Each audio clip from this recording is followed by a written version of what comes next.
There's a lot to get to today. A major new endorsement for Trump, hundreds of thousands of immigrant children missing on Kamala's watch, a new law proposed in California to make people pay for homosexual IVF and abortion. There's a ton of stuff in the news. First, though, an even more absurd news story that is a little closer to home. I've just been informed by Young America's Foundation that the University of Buffalo Media Studies Department has devoted a significant portion of its homepage, the second paragraph actually, to a permanent denunciation of me for saying that men and women are different. Immediately after introducing what the U Buffalo Media Studies Department is and does, the website reads, quote, "The faculty of the Media Studies Department stand in solidarity with the transgender community and others who have been the target of Michael Knowles' rhetoric and threats of eradication and genocide. While we are committed to the free and open exchange of ideas, we are also committed to inclusiveness, social justice, and respect for all. There is no space for hate speech, as there can be no open exchange of ideas without inclusion and justice and respect. We view Knowles' public appearance on our campus as contrary to the values and aims of our academic community." For those who have not followed this saga, myself included, apparently, I would like to remind people, I am not a graduate of the University of Buffalo. I've never been employed by the University of Buffalo. I gave a single speech at that university almost a year and a half ago, and the speech was not even about. I simply said at a different speech somewhere else, now more than 2 years ago, that men and women are different and we should stop pretending otherwise. And for that, a public university has included a permanent denouncement and libel of me on an academic department homepage. However far you think higher education has fallen, however much you think our political and academic elites hate you for being normal and thinking normal things, I promise you the reality is at least 100 times worse. I'm Michael Knowles. This is The Michael Knowles Show.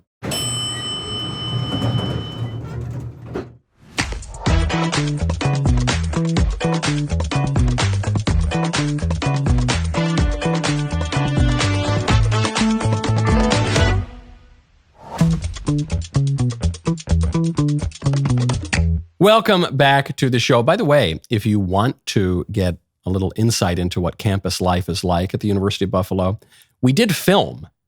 Well, Mr. Davies, my producer, filmed all sorts of little interviews with students out there, some scenes of the protest. I sat down, actually, with some of my critics on a Cross the Line episode a year and a half ago when I was there. Take a look. When a conservative speaks on a college campus, anything can happen. We're not going to eradicate anyone! Outrage boiling over at the University of Buffalo. Mr. Knowles calling for is a call for genocide. Hundreds of students and community members gathered in protest. Do you have anything else to say? Chanting, picketing, and some even needing police restraint. You want to tell me why I should leave? Because transphobia is beta behavior, and you are a beta male. You should leave. Get out, man! No, I'll take the mic. Just I'm ask me serious. questions. Get out. This is a great time was had by all, so go check that out. Also, speaking of, there is a really disturbing bill that is being proposed in California right now. It would mandate taxpayer funding for homosexual IVF and then practically speaking abortion. So we'll get to what that means in just a moment.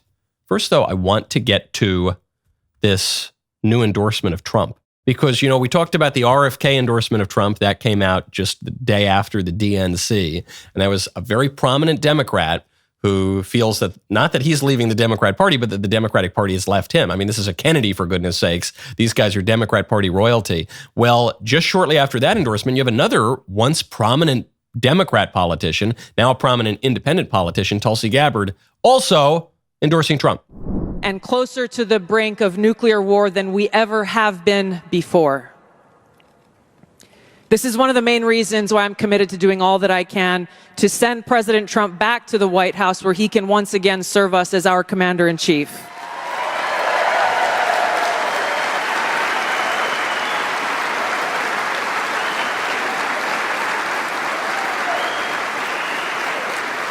Because I am confident that his first task will be to do the work to walk us back from the brink of war.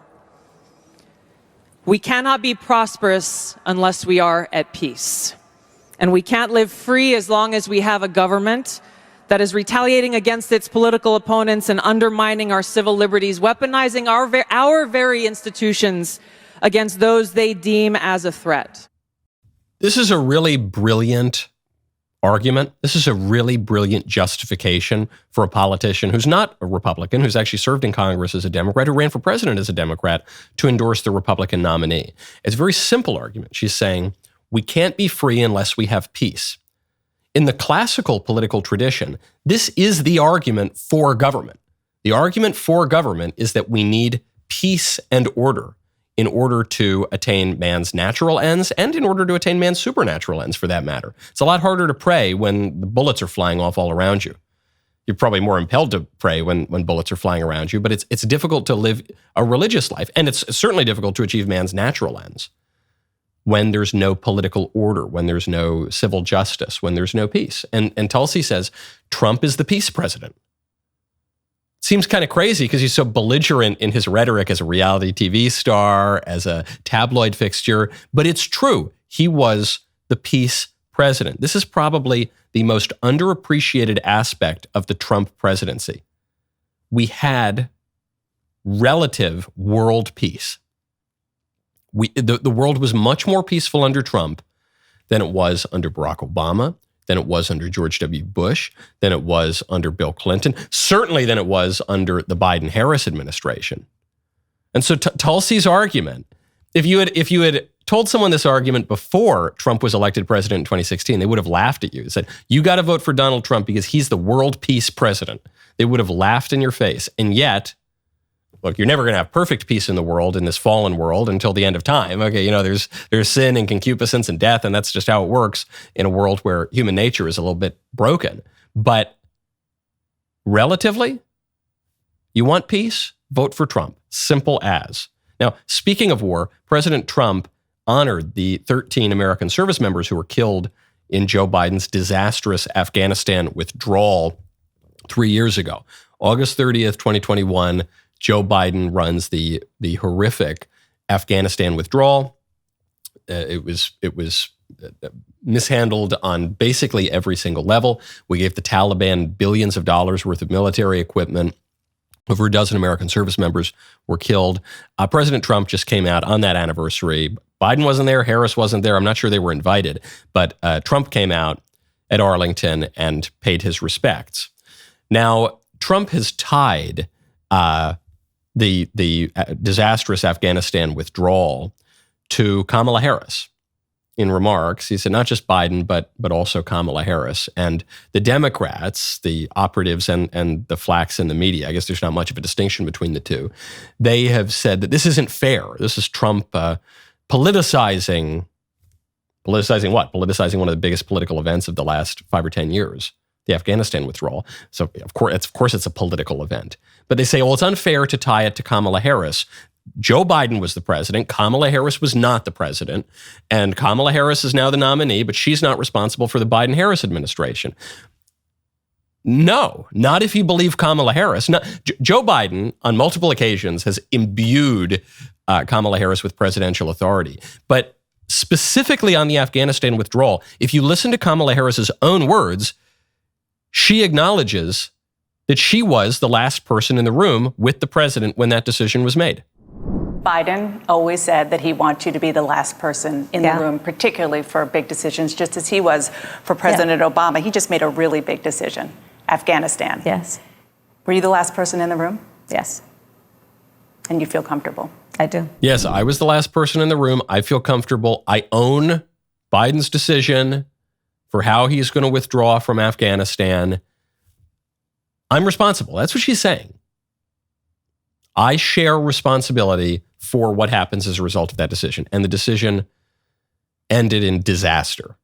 So now the only other objection the libs can make now is, well, look, yeah, it was disastrous. Yeah, it was bad. And yes, Kamala is in part responsible, even in her own words. But look, no one could have known. No one could have predicted that kind of attack, killing those service members, could have possibly happened in a rapid Afghanistan withdrawal. Who could have predicted that? And the answer and the reason that Trump is totally justified in levying this political attack, the answer is Trump predicted it 4 years before the withdrawal, almost to the day. The consequences of a rapid exit are both predictable and unacceptable. 9/11, the worst terrorist attack in our history, was planned and directed from Afghanistan because that country was ruled by a government that gave comfort and shelter to terrorists. A hasty withdrawal would create a vacuum that terrorists, including ISIS and Al-Qaeda, would instantly fill, just as happened before September 11th. Check, check, check, check, check. Every single thing he predicted has come true, which I think totally justifies Trump's political attacks here. I think it totally justifies Kamala being the object of the political attacks, or the target of the political attacks. But it's also a reminder, while we talk about how great Trump was for the economy, when we talk about how relatively Trump good was for the border, when we talk about how good Trump was for this, that, and the other thing, Donald Trump was the best foreign policy president since at least George H.W. Bush. George H.W. Bush, whatever other weaknesses of his presidency, he was a pretty good foreign policy president. He presided over the collapse of the Soviet Union, and it was a peaceful collapse of the Soviet Union. He was the man behind Operation Desert Storm, and they got all the best stuff out of that without any of the downsides that the later invasion of Iraq would bring to us. So George H.W. Bush was pretty good. Ronald Reagan was a pretty good foreign policy president. But certainly since at least those guys, Donald Trump is the best foreign policy president we had. Better than that super genius wonk Bill Clinton, who really screwed up things in the Middle East, in many ways set the stage for Osama bin Laden and the 2001 attack, screwed up things in Africa. He was not a great foreign policy president. George W. Bush, we famously mishandled certain aspects of foreign policy. Barack Obama was a disaster on foreign policy in Libya and Egypt and elsewhere in the Middle East. Biden obviously has been awful. You've had two major wars break out on his watch, a major war in Eastern Europe, first major war in Europe since World War II. And in fact, he invited that war. He said if there's a minor incursion into Ukraine by Russia, it won't be that big of a deal. Vladimir Zelensky, president of Ukraine, blames Joe Biden for that war. And then, of course, the war Israel-Gaza because of muddying the waters on our alliances with regard to Israel, also Saudi Arabia, also Iran. So total disaster. Trump, whatever you want to say about his language and his tweeting and his this and his that, is the most sophisticated foreign policy president in at least a quarter century. Significantly more than that. I guess you'd say probably more like 35 years. Now, the other thing Donald Trump really likes beyond world peace is gold. That's why you got to check out Birch Gold. Text Knowles to 989898. Global markets were throttled at the beginning of the month as a sharp slowdown in hiring and a weakening in customer spending led to worldwide panic that the U.S. may be heading into recession. Here's a thought. Just as it's a good idea to put on your parachute before you jump out of a plane, it might be a good time to invest in some gold from Birch Gold, as a safety precaution for your financial health. If our train wreck in the making of an economy doesn't give you enough motivation to convert an IRA or 401k into a precious metals IRA with Birch Gold, let me give you one more reason. Backed by popular demand, now through the end of the month, you can get your very own 24-karat gold-plated Truth Bomb on qualifying purchases. The only way you can get it is by texting Knowles, K-N-O-W-L-E-S, to 989898. Get your free info kit. Learn how you can own gold, tax sheltered, then put that parachute on, and then you can stare at your illustrious golden truth bomb as it sits in its place of reverence, reminding you of the great decision you made to protect your savings with gold. Text Knowles, K-N-O-W-L-E-S, to 989898 to claim your eligibility and make your purchase before August 31st. How's Kamala Harris's foreign policy? Kamala Harris's foreign policy is so bad, it's even bad at home. It's even bad on the domestic front. And I say Kamala Harris's foreign policy, I don't just say Joe Biden's, because Joe Biden, as I mentioned earlier, has imbued Kamala with presidential authority when it comes to certain aspects of his presidency. One of those being the southern border. He said, when Kamala speaks, she speaks for me. She has the authority of the president. She's in charge. And on the border, Kamala Harris has lost track of more than 320,000 migrant children. They cross the border. These are children who cross the border without their parents. This is one of the many terrible things that comes as a result of an open border, a border that's intentionally been opened by Kamala Harris, is you get these kids who are unaccompanied. So they're already in a very vulnerable, dangerous position for sex trafficking, they're just totally vulnerable to the criminal cartels that control the whole border on the Mexico side. So 320,000 migrant children cross the border without parents, according to a new report from the Homeland Security Inspector General. As of May 2024, there were 291,000 migrant children who arrived as unaccompanied minors, set free, never given a date to appear in court. And then in addition, there were 32,000 children that ICE released into the U.S. with hearing dates who failed to show up. So we have no idea where they are. And most likely, they're still associated with the criminal cartels that control the whole border. There was a study that came out, this was now a long time ago, I want to say this was 2008, 2009, when the border crisis was much less severe than it is today. And this came out of Fusion and Amnesty International, and it was reported in the Huffington Post. So these are left-wing publications that showed that 60 to 80% of women and girls who crossed that border illegally were sexually on their journey. We know that the criminal cartels deal in all sorts of horrible stuff. Obviously, it is organized crime. There's a lot of drugs and there's a lot of sex trafficking. And we know that kids who are not accompanied are particularly vulnerable to sex trafficking. And Kamala Harris just lost over 300,000 of them. And without a care in the world. It was intentional. When you have policies that encourage unaccompanied minors to come to the border, that is intentionally subjecting kids to a high likelihood of human trafficking. Well, it's human trafficking by definition because you're smuggling people across the border, but a high likelihood of sex trafficking. When you release people into the country, you detain them, then you immediately release them. You are intentionally subjecting them to a high likelihood of sex trafficking. When you just don't really track them at all, you are intentionally subjecting them to a high likelihood of sex trafficking. Remember that the next time you hear any nonsense about kids in cages, kids and parents separated at the border, kids in cages under Trump. Because as we know, first of all, those cages were built under Barack Obama. The famous photos, the infamous photos of those supposed cages were taken under Barack Obama's administration, a Democrat administration. But second of all, I think kids would probably much rather be detained in a slightly unpleasant office building than released to criminal cartels to be trafficked.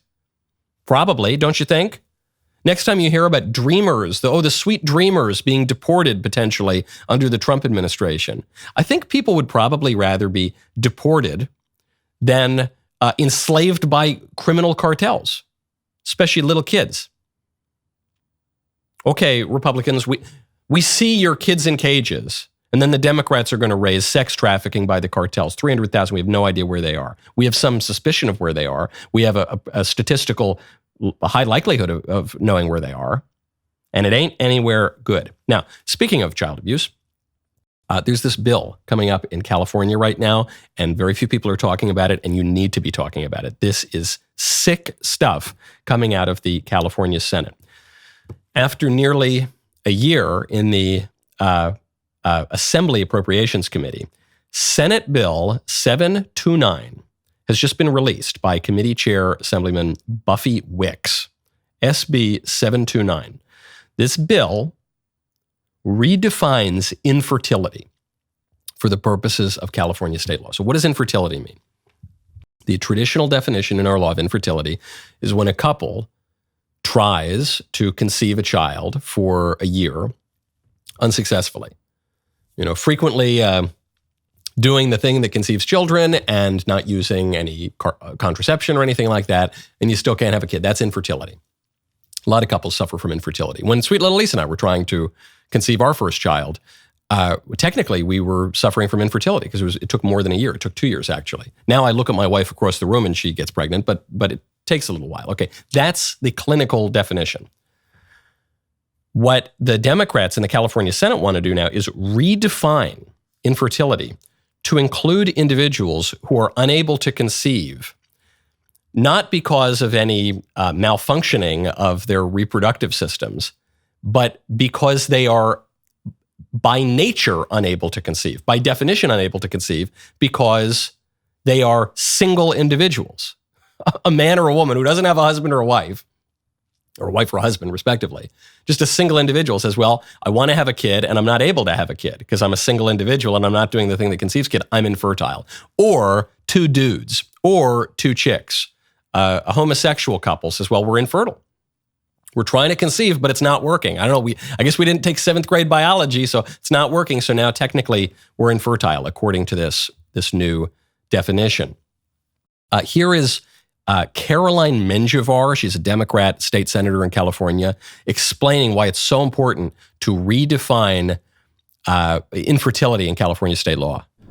SB 729 is looking to mandate large healthcare plans provide and cover services for infertility, services for IUI, services for IVF. It's looking to also expand the definition of what it means to be infertile. For those of you who don't know, if I were to go into an office right now saying I want to start a family with me and my wife, I would have to prove that I've had 1 year of unprotected heterosexual sex. That's something that we cannot prove, and most of my LGBTQ plus communities wouldn't be able to prove either way. Me and my wife sat down 2 years ago. We said, all right, we've saved this amount of money. Our choices are to invest in a house or start a family. You haven't seen me with a child in this past 9 months, and that's because we decided 2 years ago to invest our nest egg into a house. But again, that's a decision that no one should have to make, because we shouldn't choose between the American dream of the white picket fence and starting the family should you wish to. This over 30-year-old current law is discriminatory. It prevents single individuals from starting families. This law is discriminatory. The law that says infertility is what it really means. It's discriminatory against fantasy. It unjustly discriminates in favor of reality against fantasy. This woman says, I have a wife, which is of course not possible for a woman to have a wife, but she says, I have a wife, and it's amazing we can't conceive a child. Us two ladies. That's how mirabile dictu. That's how amazing. And she says, so therefore, we want a child, and so we need taxpayers to pay for that. Because, listen to the way she talks. We were thinking about buying a kid, but then we wanted to buy a house instead. And we shouldn't have to choose between buying a house and buying a kid. Now, when people conceive a child in the way that a child is conceived, a man and a woman doing that thing that husbands and wives do, you don't have to pay a third party for that. You can just do it. It's free. It's fun and it's free. But as we have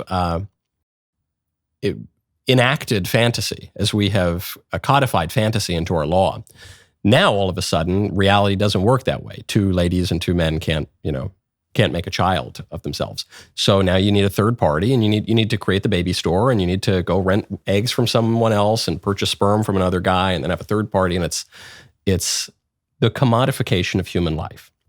This law is really bad because it's going to force people who have religious objections, especially, to pay for homosexuals to acquire children without even having to pay for it. You're going to buy children for homosexuals to have, and for single people, for single individuals to have. Even if you object to promoting, a single person intentionally depriving a child of a mother or a father, or of two men or two women intentionally depriving a child of a mother or a father. These are the most important bonds for a little person in life, and you're going to intentionally deprive them of that. Obviously, there's a huge objection to it. Then, on top of that, IVF, practically speaking, usually entails abortion. So you're going to force people to pay for abortions. But at an even more basic level, you are forcing people to commoditize human life. Just the way she talks about it shows you exactly what she thinks of little kids. Says, yeah, we want a family, but we decided we were going to buy a house instead of buying a kid. But I still want to buy a kid, but I don't even want to have to pay to buy a kid, so I want you to buy me a kid. Give me my kid. But that lady doesn't have a right to a kid. Nobody has a right to a kid. The only person who can be said to have any rights when it comes to reproduction is the child, who has the right, that can be known by reason, that the child has the right to be the act of the specific, to be the product of the specific conjugal act of his parents, mother and father, who are married, and to be respected as a person from the moment of conception. This law in California eradicates all of that. Now, we got to talk about these things. When you want to talk to your friends about important stuff, you got to check out Pure Talk. Go to puretalk.com/Knowles. There is only one cell phone company that gives you free premium access to the media that you actually care about. It's Pure Talk. When you switch your cell phone service to Pure Talk on a qualifying plan, you will get a free 1-year insider subscription to DailyWire Plus. Take advantage of unlimited talk, unlimited text, 15 gigs of data, and mobile hotspot on America's most dependable 5G network for just $35 a month. And you will get 1 year free of DailyWire Plus. This is a crazy deal. The service is extremely reliable. I have had Pure Talk for years at this point. It's terrific. And you get DailyWire Plus. The DailyWire Plus Insider Plan gets you access to our entire category, or entire library rather, of movies, series, and documentaries, including Lady Ballers, What is a Woman, Mr. Bircham, Run, Hide, Fight, and more. Plus, you get all our daily shows, uncensored and ad-free. The only way you can get this special offer is by going to puretalk.com/Knowles. I've been telling you to stop overpaying for your cell phone plan for a long time. If you haven't made the switch yet, now is the time. puretalk.com/Knowles today. Switch to a qualifying plan. Get 1 year free of DailyWire Plus Insider. Speaking of California, a little lighter side of California, even California Governor Gavin Newsom, Governor American Psycho himself, is joking about how bogus a presidential candidate Kamala Harris is. How are you feeling about the switch? I mean, the switch. Now, we went through a very open process, and a very inclusive process. It was bottom up. I don't know if you know that. Yes, that's what I've been told to say. Yes, it was a blitz primary, I believe is what they called it. It's a very, very fast blitz. Yes. I think it was a blink primary, so we call that. Oh, a 30-minute convention. Yeah. Between a tweet and another tweet. It's amazing how it happened. Yeah, it's been amazing. But what is amazing is how unified everybody is. I mean, it's next level. I really like this. When Gavin Newsom speaks this way as just a cold-blooded political monster and machine, I actually have a reasonable amount of respect for him because he's pretty good at the game. And here he's speaking on a real insider-y podcast. This is Pod Save America. The guy who was interviewing him is John Favreau, who is an Obama speechwriter. I think he was head of speechwriting for Barack Obama. And they're joking. They're saying, so, what do you think about the switch? And Gavin says, oh, you mean that very open Democratic primary? Oh, yeah, no, I'm reliably informed. It was totally open and Democratic from the bottom up, the grassroots. And they're all giggling about this because of how preposterous the notion is. Kamala was just crowned, rather. It was a coronation. It was a switch. They just swapped out the candidates. The voters had no say. The party members for the Democrats had absolutely no say. And they're laughing about it. And I suspect Gavin Newsom he's able to giggle about this in part because he thinks she's probably not all that likely to win. This, I think, is why he didn't gun harder for the nomination. This is why I think he didn't gun harder to be her running mate. Gavin Newsom thinks, especially these days where you can run for president at 122, he thinks, look, I got a political career ahead of me. I can run next time. Trump can have it for a term, and then I can run next time. And he brings it back at the end. He goes, what's amazing, though, really, is how unified we are. Oh, yeah, you didn't sound too unified 2 seconds ago when you and the pod bro who worked in the Obama White House were just mocking this ridiculous process. So the libs are doing their best to spin it, but it's not working very well. Jen Psaki, who was Joe Biden's first press secretary, on MSNBC, speaking to my doppelganger, was making the argument that Kamala possesses at least a certain kind of charisma. She has this magical, charismatic quality in person. So do a lot of politicians. People say that about Hillary Clinton. Also true. Yes, she has a certain kind of charisma. She has the charisma of Hillary Clinton.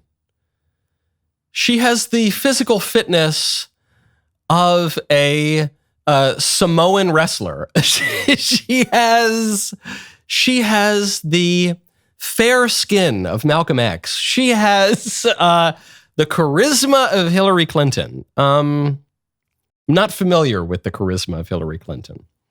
But I think Jen Psaki's right, actually. I think that's true. She does have the charisma of Hillary Clinton. That is why they're going to do the best to just keep her out of the press.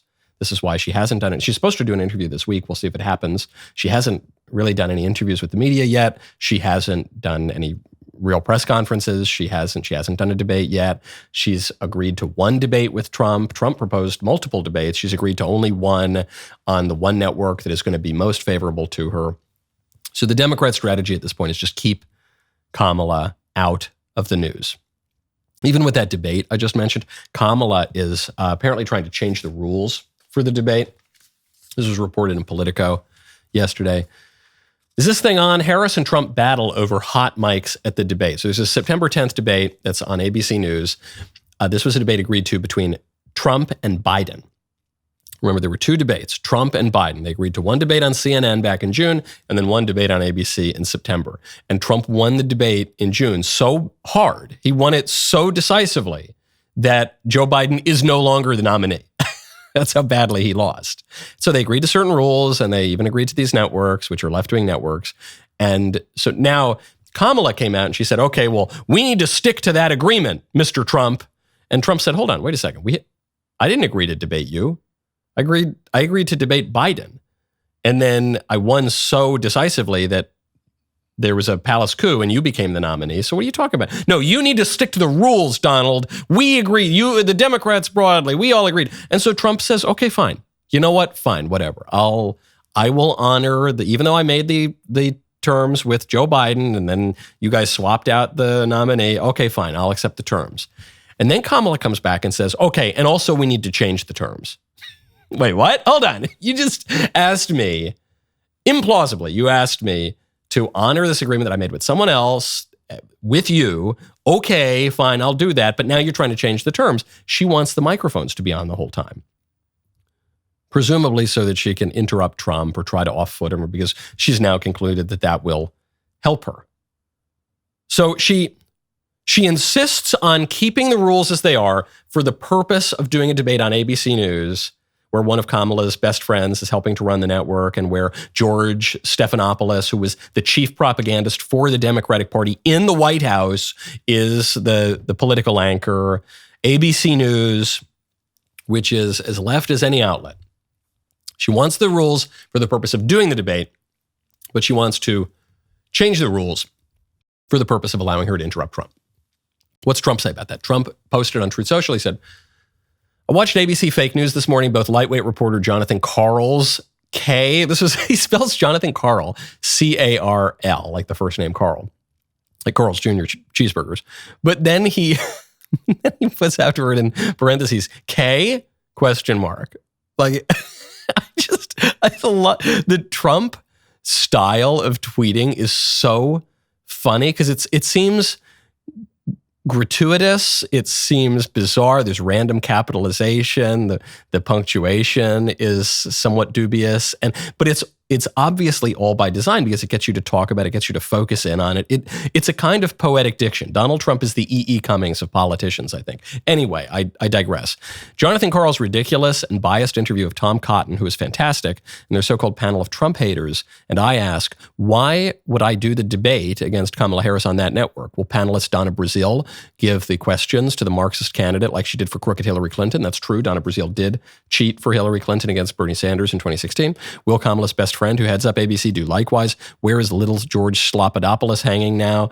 Will he be involved? They've got a lot of questions to answer. Why did Harris turn down Fox, NBC, CBS, and even CNN? Stay tuned. 3 exclamation points. I really, really like this because it's being reported in the press. Trump is considering backing out of the debate. I don't think that's true at all. Trump is reframing the headlines from, Kamala agrees to these terms to Kamala's changing the rules. Kamala wants to back out of the debate. If Kamala wants to debate, Trump offered her, 5 more debates or something like that, including on liberal networks like NBC and CBS and CNN. Actually, the only even somewhat conservative network he suggested was Fox. Kamala's the one running away. Kamala's the one trying to cheat. Kamala's the one trying to change the rules. That's all he's doing here. This is obviously art of the deal kind of stuff, as he made clear when he was asked about it by a reporter. President Trump, would you want the microphones muted in the debate whenever you're not speaking? We agreed to the same rules. I don't know. It doesn't matter to me. I'd rather have it probably on, but the agreement was that it would be the same as it was last time. In that case, it was muted. I didn't like it the last time, but it worked out fine. I mean, ask Biden how it worked out. It was fine. And I think it should be the same. We agreed to the same rules. Same rules and same specifications. And I think that's probably what it should be. But they're trying to change it. The truth is they're trying to get out of it because she doesn't want to debate. She's not a good debater. She's not a smart person. She doesn't want to debate. This is it. So this is the proof of my interpretation of this, which is he, on the one hand, out of one side of his mouth, he goes, "This is completely unfair. I don't know if this is going to happen. This is crazy. This is completely insane. Why would I do this?" And then they ask him in person. He goes, "Huh? Oh, I don't know. Yeah, what do I care? Yeah, leave the mics on. Okay, you can do whatever you want." It's just kind of weird, isn't it, that she's trying to change the rules. I'm very good at debating. She's very bad at debating. She's trying to change the rules. She's trying to get out of this. She's trying to poison the well. She's trying to make this unacceptable to our side. She's running away. She's a coward. She. But me, I don't care. I'm cool debating. I'll debate anywhere, anytime, baby. That's it. The purpose of the Truth Social post is to get the question so that the media have to run him reframing the issue. Obviously, that's what he's doing. And I think this even explains the particularly bizarre capitalizations and grammar and digressions in the post. It's all to catch your attention. And Donald Trump is very, very good at keeping your attention. He's kept all of our attention, not just for 8 years now. He's kept all of our attention for like 45 years, okay? The guy has been a global celebrity since at least the 80s. And that is the game he's playing right now. And I think it's working pretty well, actually. While other companies were busy deciding how many genders can grow a mustache, Jeremy's Razors shipped 1 million orders. That's right. We hit the 1 millionth order for Jeremy's Razors. Not the 1 millionth product. Many, many, many more products than that, but the 1 millionth order. Jeremy's Razors is now on Walmart.com and on Amazon Prime with Subscribe and Save. Get the radically redesigned Precision 5 razor for an exceptionally smooth and close shave. Jeremy's Razors, fighting the left and building the future one face at a time. My favorite comment yesterday, once again, I didn't even see this name when I picked it. The Drummers Workshop Norris Music says, "If you think the latest news makes Thanksgiving at the Kennedys more awkward, just wait until Trump wins." That's a fair point. You know, the Kennedys, Bobby Kennedy's siblings came out against him, attacked him, maligned him, disavowed him in a statement after he endorsed Trump.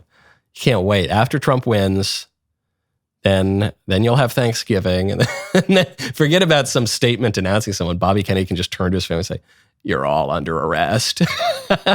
That serves you right, you backstabbing jerks. Enjoy jail. No, he probably won't do that. But it'd be kind of funny. The gloating would be funny to see up at the Kennedy compound. If you want to get a sense of how biased ABC News will be in Kamala's favor at that debate, take a look at ABC News reporter Jonathan Karl doing his damnedest to run cover for Kamala Harris, the indefensible. President Trump is going to draw a sharp contrast with Kamala Harris, who has supported things like decriminalizing illegal immigration or giving taxpayer-funded health insurance to illegal aliens or taking away health insurance on the job for 170 million Americans, banning gas cars, confiscating firearms. What do you mean taking away health insurance? What are you talking about? She said when she ran for president that she wants to eliminate private health insurance on the job for 170 million Americans, John. Yeah, I mean that is not her position now. How do you know that's not her position? How do you know that's not her position? I mean, she says she no longer supports Medicare for all. She has not said that. Okay. Maybe anonymous aides on a Friday night have said that, but the last thing that she said on this was not a radical convention. Oh, that's really bad. So he's talking to Republican Senator Tom Cotton here. Tom Cotton says, look, she's supported all these extremely radical things. She's to the left of Bernie Sanders. And Jonathan Karl says, no, she's not. She's not. He goes, what are you talking about? She said that. It's all on camera. He says, no, but she's changed her mind on that. She's changed her position. As if that's an excuse. No, don't worry. She's totally flip-flopped on all of the important issues. But then Tom Cotton points out, no, she actually hasn't. He goes, John, when has she done that? Well, no, she's just done that. He goes, no. Anonymous aides maybe have told the media that. She hasn't done that. She hasn't spoken to the media. She hasn't said pretty much anything at all. She has not disavowed those policies. She's lying about her policies. And then Jonathan Karl, he has no answer to that. So he says, no, well, but look, she's not, come on, she's trying to be more moderate now or whatever. He goes on. But this was not a radical convention. I mean, she as you heard me go through with Bernie Sanders, she is not taking the positions of the far left of her party. She's clearly making an effort to move to the middle. I did hear what you said to Senator Sanders, and I thought it was clear that he's very disappointed that she's taking these efforts not to change her positions, but to hide her positions, John. The American people are totally justified to conclude that Kamala Harris is a dangerous San Francisco liberal based on what she campaigned on the last time she ran for president and what this administration has done for the last 4 years. Again, you would have thought watching the Democratic convention last week that the Democrats are not in office, that they're not in power, that they're campaigning against an incumbent Republican, when in reality, she's been part of the failures of the Biden-Harris administration for 4 years. And when she campaigned for president in her own right, she did in fact promise things like decriminalizing illegal immigration and taking away health insurance. But that's his position she's clearly changed on, and she has said she has changed. Yes, she has. No, she has not. John, she has not said that. No, she's clearly changed. Come on, it's not a radical convention. Yeah, right. She's hiding her views, but she hasn't contradicted them. Well, no, but she hasn't. No, she hasn't. No, but she has. She has. That's it. That's what the big reporter at ABC News has been reduced to. No, seriously, trust me, bro. She's way nicer now. Trust me. Hey, viewers, stop listening to Tom Cotton. Trust me, she's really moderate now. Listen to the desperation from Jonathan Karl to cover from her. And Jonathan Karl's one of the better people at ABC, by the way. I don't want to be overly harsh on Jonathan Karl. Compared to some of the other people at that network, he's actually relatively moderate and objective, and he's still a rabid partisan, obviously, just from this interview. That's the one debate Kamala's agreed to. Okay. Real depressing to see the state of our media. Now, speaking of depressing things, there's a very interesting article in The Atlantic. I don't say that often, but there is, called Young Adults Are in Crisis. It's in the Atlantic. You can read it. It was linked all over the internet yesterday. And the article purported to have a surprising finding from some studies about which group is really depressed in America. Because for years we've heard, it's the really young teenagers or it's the old people. That's how they open. They say, what if I told you that one age group is more depressed, more anxious, and lonelier than any other in America? You might assume I'm talking about teens, or you might think older adults. Perhaps you'd be surprised to hear the results of a Harvard Graduate School of Education survey on mental health in America. Young adults are the ones most in crisis. Even Richard Weisbord, who led the study in 2022, was taken aback. I think I'm the only person who's not taken aback, but everyone here was shocked and taken aback that 18 to 25-year-olds, 36% of 18 to 25-year-olds, reported experiencing anxiety, 29% reported experiencing depression. That's double the proportion of 14 to 17-year-olds on each measure. More than half of young adults were worried about money, felt that the pressure to achieve hurt their mental health, and believed that their lives lacked meaning or purpose. Put a bookmark in that one. Lacked meaning or purpose. Teenagers and senior citizens are actually the two populations with the lowest level of anxiety and depression, Weisbord's research found. Yeah, of course, I'm not surprised at all. I'm surprised that all these other people at Harvard and all the geniuses in the media are surprised. I'm not surprised at all. Of course, children are not the most anxious and depressed. Children have their lives structured for them. So even if the ends of their education, even if the specifics of the structure that they have are mistaken or erroneous, it doesn't matter. They still have some structure. The kid wakes up, he eats his Pop-Tart, he goes to school, he comes home, he does his homework, he goes to baseball practice, he goes to sleep, he repeats. There's structure in their lives. They know what they're doing the next day. They know they have to get the good grade, they have to graduate. Okay, senior citizens, even if they've made all sorts of bad choices, even if the structure of society has damaged their flourishing in their lives, senior citizens have kind of settled into a pattern. You know, even if it's not the greatest pattern, it's a pattern. It's reliable. There's structure. They kind of get it. Okay. If you don't get it, if you don't have some reasonable degree of comfort in your first 65 or 70 years of life, I don't know, something's really gone wrong then. Most people kind of fall into a routine. Those 18 to 25-year-olds, they're the people for whom the earth is constantly shaking. They don't feel any solidity in life because they've graduated from high school, or if they've gone on to college, they've graduated from college. They're not yet in their careers. They don't yet usually have a family. They don't yet know, and they don't know what to do. Why are they anxious and depressed now, more so than they have been in the past? Because their entire education and the entire popular culture has told them that there is no objective meaning in life, that there is no objective purpose in life. What's the purpose of life is kind of a punchline question now. There used to be an answer to that. I don't want to seem like I'm being oversimplistic when I say here, hey, believe in God and go to church and your life will get a lot better, but it will. That's the problem. The problem for these people is they don't believe in God and they don't go to church. There's more to it. Don't think that if you just, show up to church on Sunday, all of your problems will go away. That's not how it's going to work. But that is the necessary first step to this. Because as you see, they're saying, they're worried about money. Okay, everybody's worried about money, though you'll be less worried about money if you understand the role of money in a proper human life and what money's for.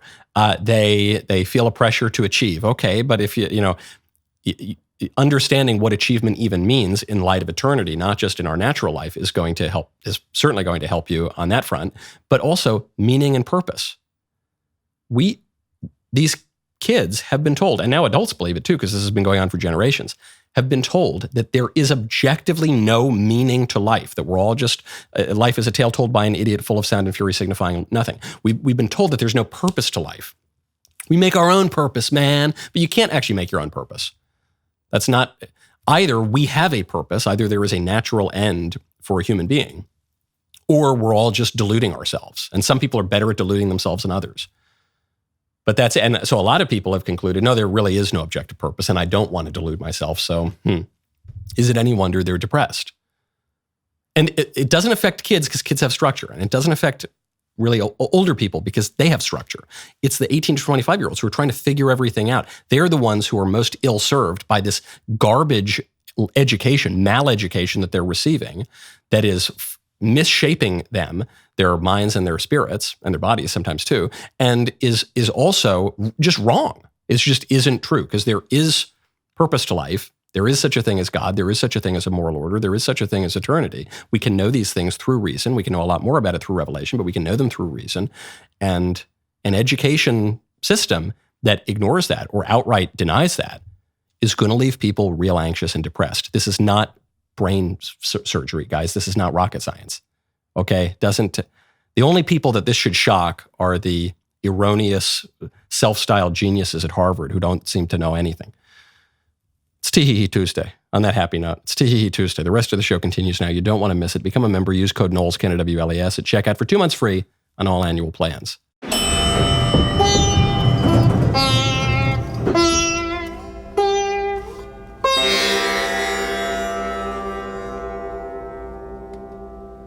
Republicans are Nazis. You cannot separate yourselves from the bad white people.